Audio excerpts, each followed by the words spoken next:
Spoiler alert, spoiler alert. The following video will contain spoilers from the Arrow episode, Spectre of the Gun. So if you don't want anything spoiled or ruined for you, stop watching now.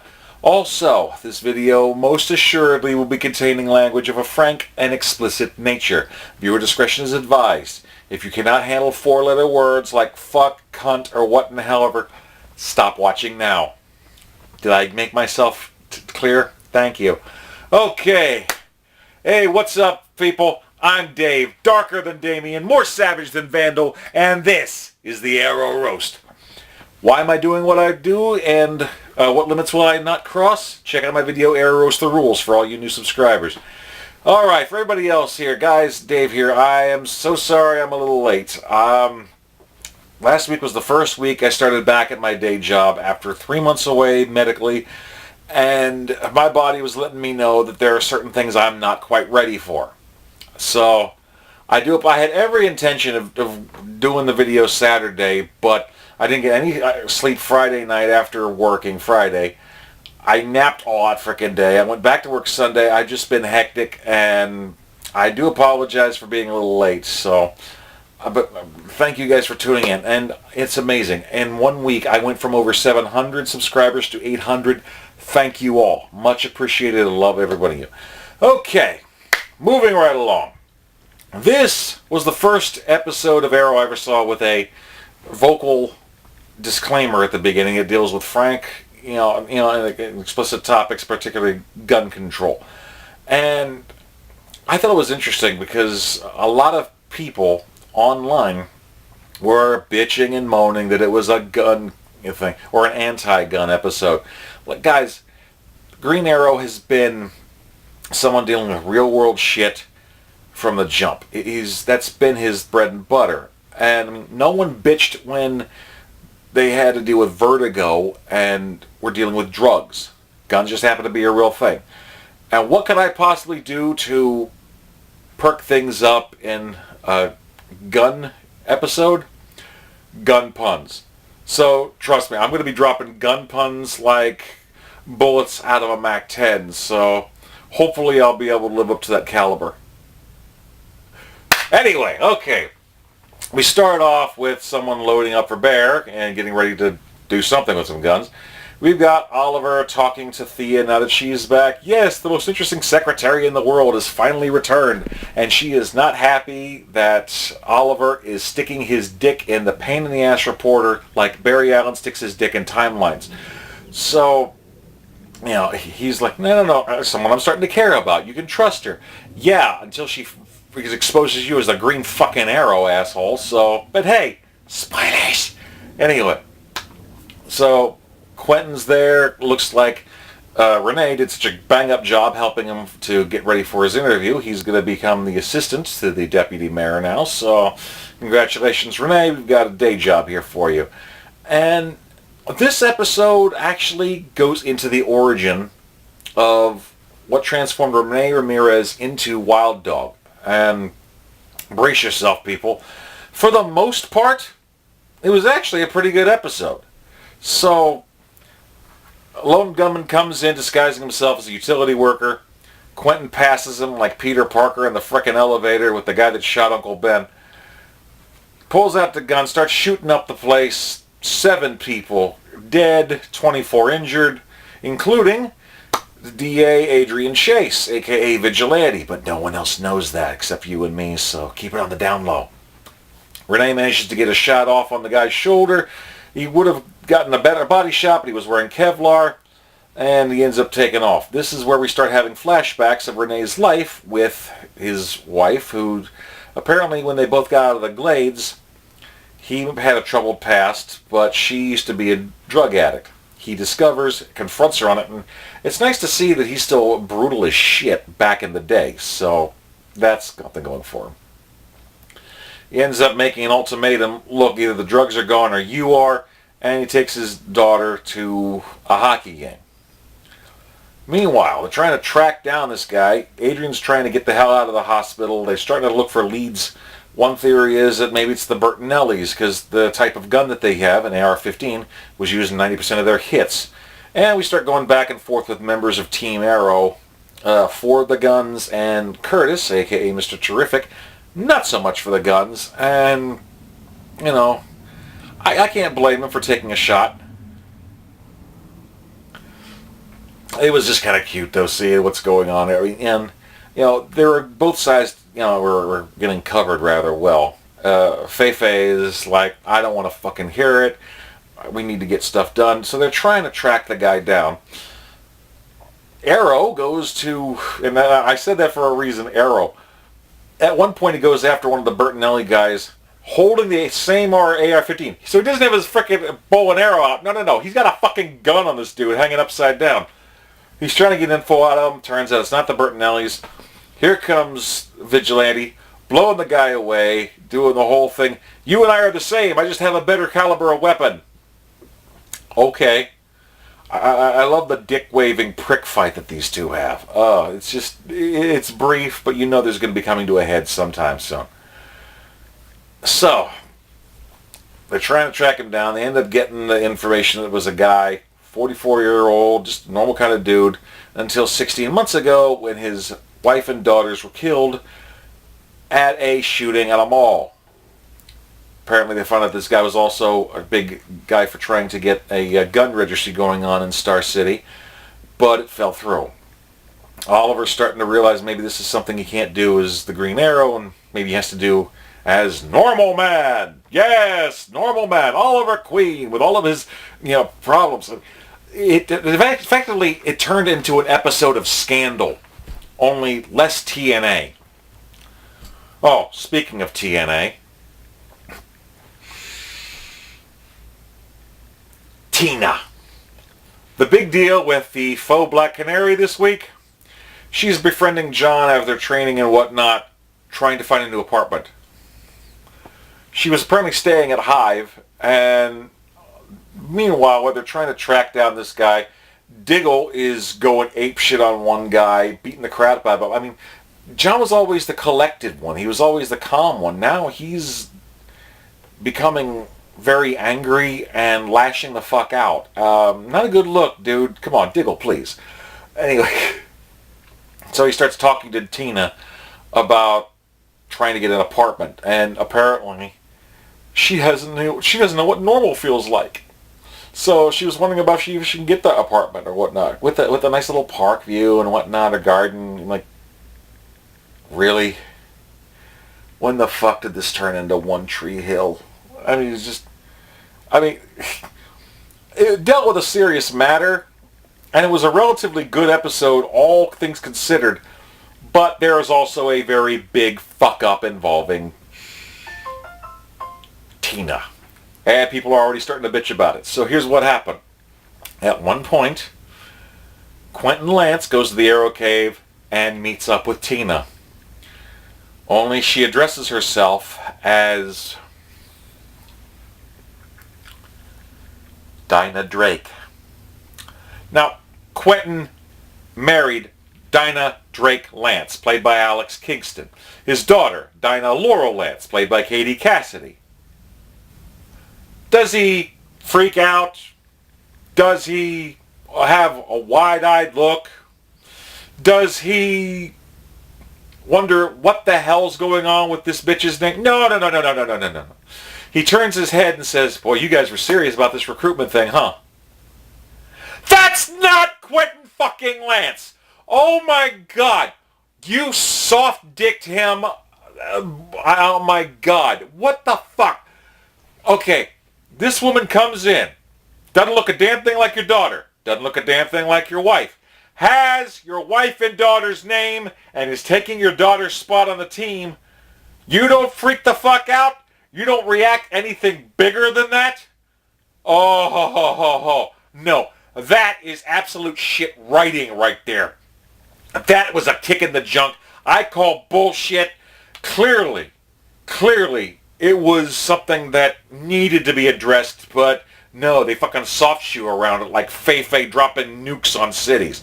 So that was just a pain in the ass, man. I mean, that could have been something big. It could have been a confrontational moment. No, it had the same fucking emotional impact of the third X-Men movie when the Juggernaut meets Charles Xavier, and they're not even fucking related.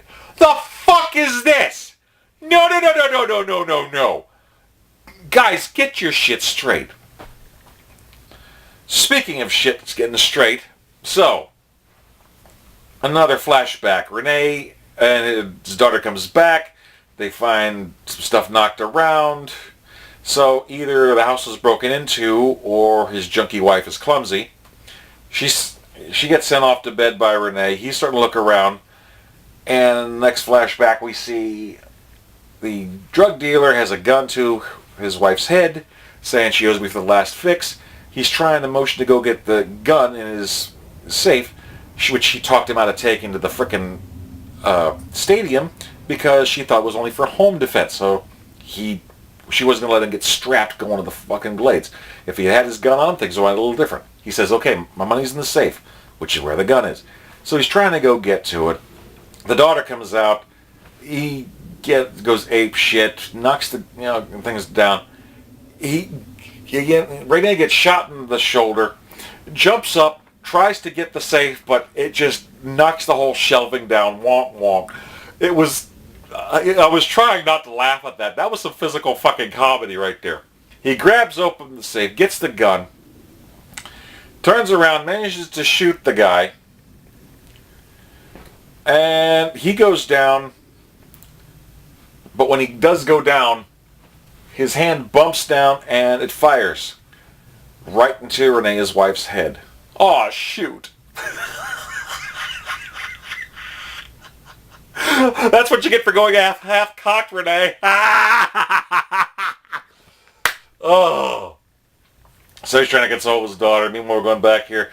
Curtis and Rene are continuing the discussion. They try to track down the shooter. They go to a gun therapy group. They manage to get his location. That's when Rene slips that his wife died over things. Rene's still going for wanting the gun. Curtis is not crazy about getting shot by them, considering he got his ass kicked more than a piñata at Cinco de Mayo. And eventually they track down the guy's location, at least where he was staying. They find floor plans, only it's not for the city hall. No, it's for a fucking hospital. Yikes.